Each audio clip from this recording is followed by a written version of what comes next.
2024 was a weird year for weird games. Not bad games, mind you, but after 2023 was one of those years, filled with modern classics like Baldur's Gate 3 and Alan Wake 2, I'm not sure anyone came into this past year with high expectations. So this year, Game of the Year time is for weirdos. The last-minute pivots to long-suffering sequels seemingly stuck in developmental hell, the lower-budget side projects that ended up being better than a publisher's higher-profile output, the elevated B-game sequels to games from 2 generations ago. This year is for you, the weirdos. And me, as it turns out, because 2024 was also the year my weird girlfriend of 15 years and I finally became weird husband and wife. So to underline this weirdness, this video is literally being written as I blast across the Japanese countryside on a bullet train during my honeymoon. The last 12 months have been a real whirlwind, both in my gaming and personal lives, and I always look forward to this recap because I always come away feeling really positive about the year that was. But it's also a great reminder that I just can't play everything in a year, much as I'd like to. Hell, some games that I'm assured would be right at home on this list are going to have to wait till next year, because they just dropped way too late in the year. So kindly keep all of that in mind as we dive into my top 10 games of 2024. Number 10. Dragon Age: The Veilguard. Feel like I have to get this out of the way to start, but Dragon Age: The Veilguard is probably not the return to glory that fans of the franchise were after. In terms of gameplay and story, it's easily the lightest of the Dragon Age games, and the actual quality of the writing is a bit iffy. The dialogue in particular is rather cringeworthy and full of anachronisms that took me out of the experience on more than one occasion. Rough start to my Game of the Year list, I know, but hear me out. The Veilguard may not be what a lot of Dragon Age diehards wanted, but after slogging my way through Inquisition in preparation for its release, this sequel was precisely what the Doctor ordered. With its far more interesting visual style and an action-oriented shift in gameplay, Veilguard had me hooked from hour 1, and by focusing its team-building elements around combining primer and trigger effects to take enemies down, the game makes using its entire cast of party members quick and easy. I don't think I've ever used the entire cast of companions in a BioWare game by choice before now. Speaking of its cast, Dragon Age: The Veilguard has a really well-rounded and interesting supporting cast to adventure alongside. While the game's main narrative is a bit baby's first fantasy, and a lot of the dialogue got on my nerves, I think each companion's backstory, personality, and side quests rank up there with some of the developers' best. While I keep coming back to the game's cringeworthy dialogue, a lot of it did grow on me eventually, by virtue of just being so earnest. And so by the time the final quest rears its head and you're facing down against the end of the world, I was surprised by just how much more invested I was than in previous Dragon Age games. Dragon Age: The Veilguard felt, to me, like the Mass Effect 2 of Dragon Age games, and while that'll feel like a backhanded comment to some, to many others it's very high praise. You would find me in that latter category.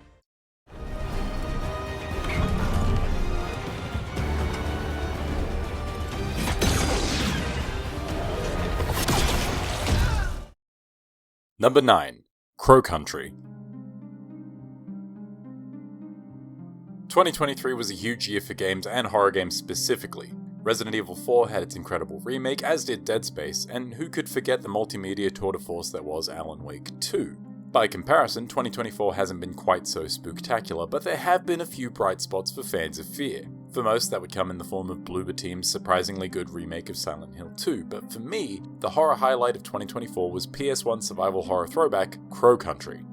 Taking thematic and mechanical inspiration from seminal horror games of the 90s such as Silent Hill and Resident Evil, while building on their visual style with elements from other PS1 luminaries such as Final Fantasy, just look at those big blocky character models, Crow Country is weapons-grade nostalgia at first glance. The menus, the text boxes, everything Crow Country has on display feels so perfectly of the time that you might expect that it would feel a bit dated to actually play, but you'd be wrong. While the game absolutely looks like a classic tank control survival horror experience and can be played as such, the developers have actually implemented modern control schemes to appease those who turn their noses up at the classic movement mode.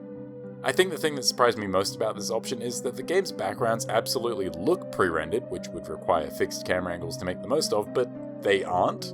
I won't even begin to pretend to understand how SBF games pulled this classic look off while allowing modern camera and movement controls, just know that I am thoroughly impressed with it. Beneath this baffling merge of classic aesthetics and modern flexibility lies a rock-solid survival horror experience with clever puzzles, deeply uncanny monsters to fight, and a creepy location that's satisfying to explore. And by diving deep into the titular haunted amusement park, players are in for an unfolding mystery rife with surprising twists and tongue-in-cheek send-ups of classic horror games. What's not to love?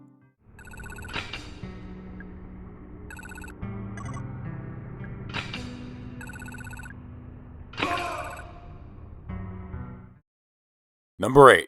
Dragon's Dogma 2. I feel like the term B-game gets thrown around a lot with various connotations depending on who's using the term, so let's start by defining those terms. B-games, to me, are games that manage to garner some level of acclaim despite themselves. Games that are worthy of high praise while being deeply flawed or just plain weird in some fundamental way. I love a good B-game, and Dragon's Dogma 2 might be one of the most B-game games ever made, just like its predecessor from 12 years ago. In fact, a lot about Dragon's Dogma 2 feels less like a direct sequel and more like a soft reboot, right down to the fact that its title screen just calls it Dragon's Dogma. Once again you play as the Arisen, and once again you're marked by a dragon whom you are destiny-bound to fight and kill. And for somewhere like 20 hours, much of Dragon's Dogma 2 feels like journeying through the first game, only much more refined. The game feels tighter and more responsive, with deeper and more varied vocation options and abilities to choose from, making the moment-to-moment adventuring feel frantic, dynamic, and exciting for its duration. Which is good, because this game just keeps going, and it's not its stellar narrative that'll keep you coming back for the most part. It'll be the moments where you launch yourself onto a Cyclops' taint and give him a greatsword enema, or explode a rock golem only for your companion pawn to be obliterated by an errant rock, that keep you utterly enthralled. I do believe that the emergent gameplay and water cooler moments are enough to put Dragon's Dogma 2 in the running for Game of the Year 2024, but it's cemented by the discovery of the real Dragon's Dogma 2 after 30-something hours. Something very few games could replicate. Without spoiling too much, the reveal of a previously inaccessible part of the world, as well as the lore implications that come with it, are the stuff Games of the Year are made of.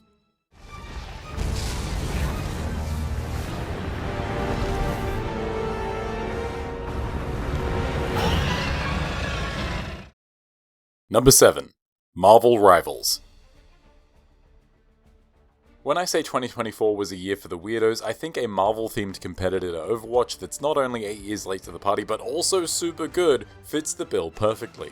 Longtime viewers of this channel will remember that back in 2016, I loved Overwatch, despite its predatory reward system and multiplayer-only focus, and a lot of what I loved about that game rings true with Marvel Rivals. The basic framework of the objective-based multiplayer matches are an excellent canvas for Marvel Rivals to display its fun and varied cast of heroes, and while this was something that attracted me to Overwatch back in 2016, Rivals excels far beyond it.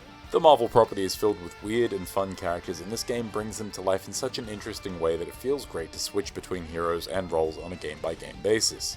If you're a shooter fan, then damage dealers like Punisher or Winter Soldier will appeal to you, whereas fans of high mobility will likely gravitate to web-slingers like Venom or Spider-Man.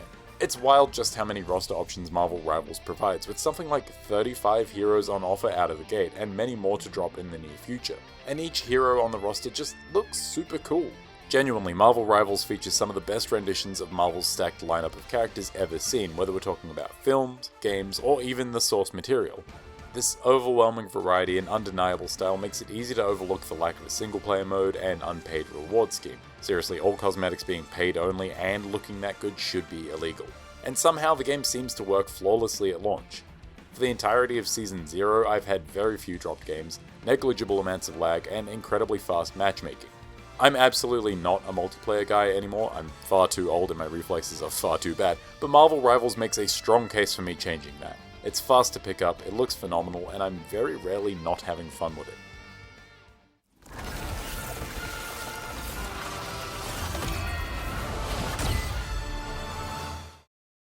Number 6.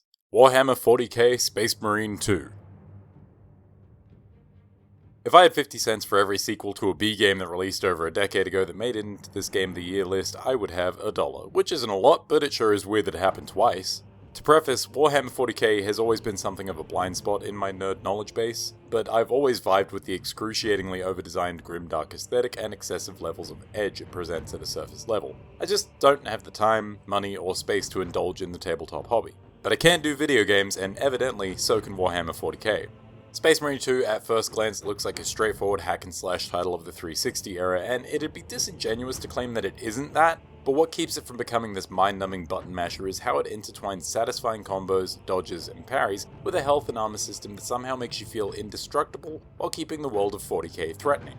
You'll wade into enemy hordes, losing health and armor as you do, only to simultaneously regain those resources through well-timed executions and shatteringly cool gun strikes. Between the rhythm of hacking through smaller waves and focusing fire on larger boss enemies, it's so easy to lose yourself to the flow of Space Marine 2's combat. This is all without mentioning Space Marine 2's classes, which are surprisingly distinct and effective, whether you're blasting into groups with jetpacks and hammers, or holding your ground with a power sword and healing standard. These classes are predominantly the domain of the co-op operations mode, where I've spent countless hours fighting the enemies of humanity with like-minded brothers, but this is only a third of the game. There's also a solid lore-heavy campaign for franchise diehards to enjoy, as well as a chaotically fun if unbalanced PvP mode. It feels weird to imply that either of these modes are lesser, but I'd be lying if I said that the co-op isn't where Space Marine 2 shines brightest. I don't think it's an overstatement to say that Space Marine 2 is 3 really solid games all smashed into one.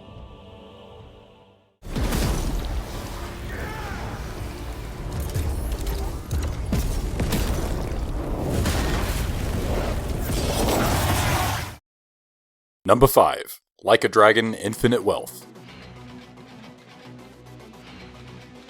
Over the last decade, I found myself slowly becoming smitten by the Yakuza games and the series' spin-offs and spiritual successors.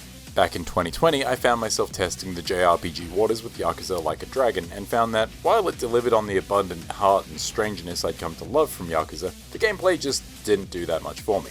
Well, 4 years on, and Like a Dragon Infinite Wealth seems to have ironed out the issues I had with the franchise's shift to turn-based combat, while more or less delivering on the weird and wonderful Yakuza storytelling I've come to love. Now, I won't pretend like Infinite Wealth has the most well-rounded core narrative, because Kasuga's Hawaiian Island adventure does come off the rails from time to time, but the game still delivers a thoroughly entertaining plot thanks to a wider cast of endearing characters and that trademark Yakuza craziness. And while that marks something of a sideways shift in quality for the franchise in my eyes, Infinite Wealth has nothing but improvements to offer when it comes to its combat gameplay. Greater positional control over your party makes it less frustrating to pull off vital combos, and the addition of a hype meter allows you to pull off spectacular team-up moves which just make me smile. If there was one thing keeping me from listing Like a Dragon as Game of the Year in 2020, it was that bland turn-based combat, so Infinite Wealth implementing these seemingly small gameplay changes is actually massive. And it's not like the game loses out in any other areas.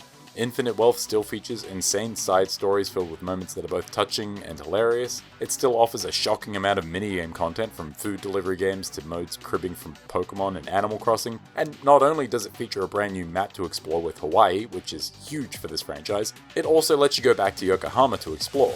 Infinite Wealth isn't just a name, it seems, as it offers so much in terms of charm and content.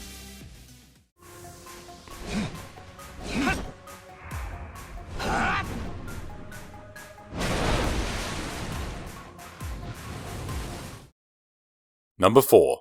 Balatro. No joke, I've spent an unreasonable amount of time on my honeymoon playing Balatro. Like, I haven't been neglecting my new wife or wasting my time abroad or anything, but I had planned to read books or watch films during my downtime, or write this script even, and instead I found myself in the clutches of Jimbo the Clown. It's funny because at first glance, Balatro doesn't look like much. A roguelike deck builder that uses poker hands as a basis for its scoring system is fairly easy to grasp, and that's the first great trick of the game. Using cards in configurations that 90% of people are familiar with makes the game stupidly easy to dip your toes into, and that's when Jimbo plays his trump card. While the weird and wacky jokers that add modifiers to your played poker hands are absolutely where the meat of Balatro lies, the second real trick it employs is this exceptional style of presentation. You may look at a Balatro screen and think, this is just solitaire with pixel art. But to witness the game in motion, to actually select cards yourself and play them, has this absurdly tactile quality to it. Add to this the addicting little chirps and sound effects that accompany your point tallying, the clever art of the Joker modifier cards, and the ever-increasing inferno that rages alongside a particularly high-scoring play, and you have video game crack on your hands. Win or lose, if you're like me, you'll find yourself devouring run after run of Balatro, whether you like to gamble on high-value hands, or build specifically around easier-to-get hands that require a lot more modification to make them work. It's a game that's deceptively simple at the outset, but allows for some wickedly complex setups to tear through point blinds that block your progression. But even if you make a game-breaking hand, Jimbo always finds a way to crush you in the end. That's the real card trick here. It always feels like I have Balatro's number, and then out of nowhere my run will end. And I'm drawn back in for another run all over again, with new decks, new jokers, and new builds to try.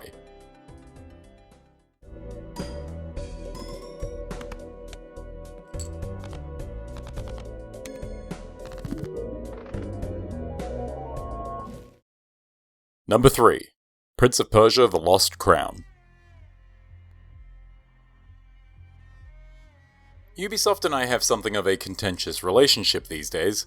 They continue to do incredibly stupid things, like releasing Skull and Bones, while holding some of the most beloved franchises in this medium hostage, and then, out of nowhere, they'll release an absolute banger like Prince of Persia: The Lost Crown. Longtime viewers will know that I'm a sucker for a well-polished Metroidvania, but fewer of you will know that I have a deep and abiding love of the Prince of Persia franchise, so when The Lost Crown was released, I was absolutely buzzing.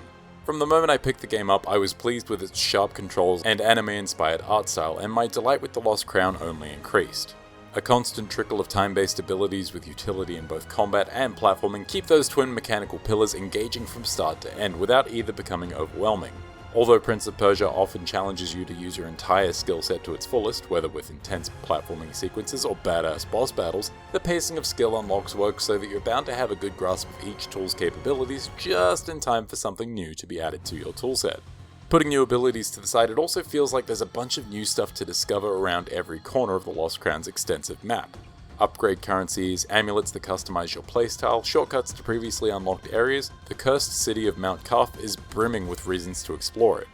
On top of being a joy to play and looking quite striking, I really enjoyed the Lost Crown's story. It isn't exactly breaking any new ground, but it's a solid frame for top-notch gameplay that also manages to deliver a handful of extremely cool time-twisting moments.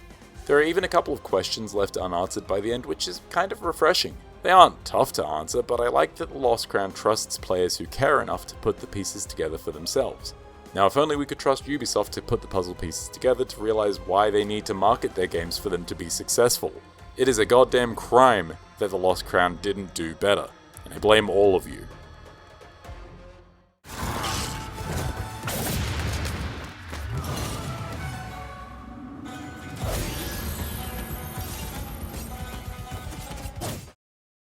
Number 2. Astrobot.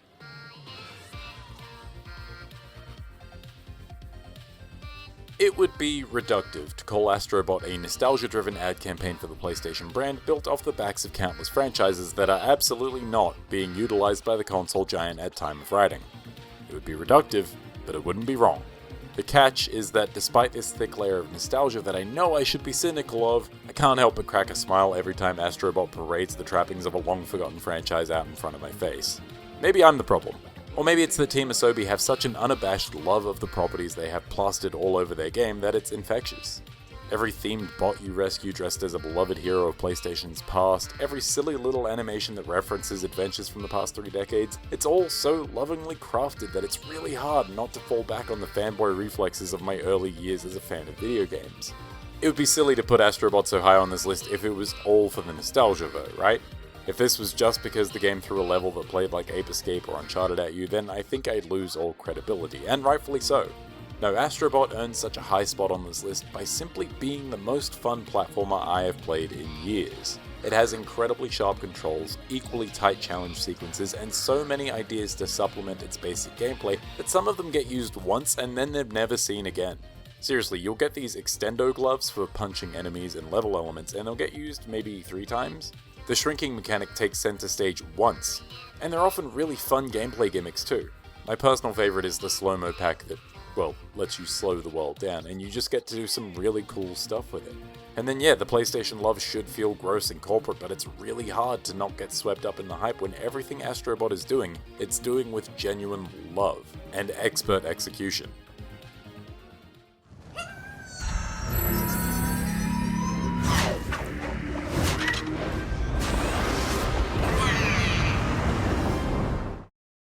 Number 1. Helldivers 2. No one is more surprised than I am that a live service game is in the top spot of one of my Game of the Year lists, but Helldivers 2 may just be the game by which I measure all live services going forward. Not just because of how it handles its Battle Pass style war bonds or in-game currency, though I do think these elements are handled best here, but because Helldivers 2 is a chaotically fun, painfully hilarious game first and foremost. Taking liberal inspiration from Starship Troopers, Helldivers provides a ludicrous look at galactic fascism by casting you as the soft, squishy, easily replaced foot soldiers in a war for democracy. Helldivers' satire couldn't be more on the nose if it tried, but this lack of subtlety quickly endeared it to me, alongside the ease with which you succumb to the meat grinder. Helldivers 2 isn't what I'd call a hard game, but it's an incredibly easy game to die in, and the funny part is that dying in it rarely feels bad. You might fail a mission and miss out on rewards, but the story of how you failed is often more interesting and entertaining. A lot of this comes from Helldivers 2's somewhat loose mechanics. Guns have a little bit of drag to them when you aim, getting knocked over can result in a ragdoll effect that seems endless, and friendly fire is almost more deadly than the enemy. This all sounds incredibly frustrating on paper, but it plays into the comedy of being the baddies. You're stormtroopers, winning isn't supposed to be easy, or even possible. That isn't to say that gameplay doesn't also feel great at times. Guns feel punchy as enemies blast apart in spectacular fashion, and Helldivers 2 has some of the best, most gratifying explosions I've seen in video games. And with how prevalent stratagems in the game are, explosions are always on the menu. Miraculously clawing your way to victory from the jaws of defeat is the dramatic flip side to the comedy of being curb-stomped through no fault of your own, and that dichotomy is kind of what I live for. The game has had some ups and downs over the years, such as the nature of live services, but at time of writing, Helldivers 2 is in a very strong position with new factions, biomes, and stratagems on offer since launch. And if Arrowhead keeps this up, then I might just be talking about Helldivers 2 again next year. There is a hot stuff, just an FYI. Yeah, I see him. I see him. You know what? The car was ill-fated from the start. And with that, we say goodbye to 2024. A weird year for weird games, and life in general, and one that I'll surely remember more fondly than a lot of folks will going forward. It's not a 2023, 2016, 2009, or 1998 for sure, but in the shadow of one of those years, I truly believe 2024 shines surprisingly bright. So all that remains is to ask, how will 2025 stack up? Will 2025 be a more conventional year for high-quality games? Will we get another oddity filled with goofy excellence? With games like GTA 6, Monster Hunter Wilds, and Ghost of Yotei slated for release, it absolutely looks like a huge year on paper, but with so many highly anticipated titles, it's also possible, albeit unlikely, that the hype will prove to be too much, and 2025 could wind up being disappointing. Again, unlikely, but it's possible. But I suppose we'll see this time next year. In the meantime, let me know in the comments below about which games were your favorites of 2024 and what releases have you excited for 2025. Until next time, I've been Josh the Top Hat Gamer wishing you a safe and happy 2025. Kakite, take care, bye bye.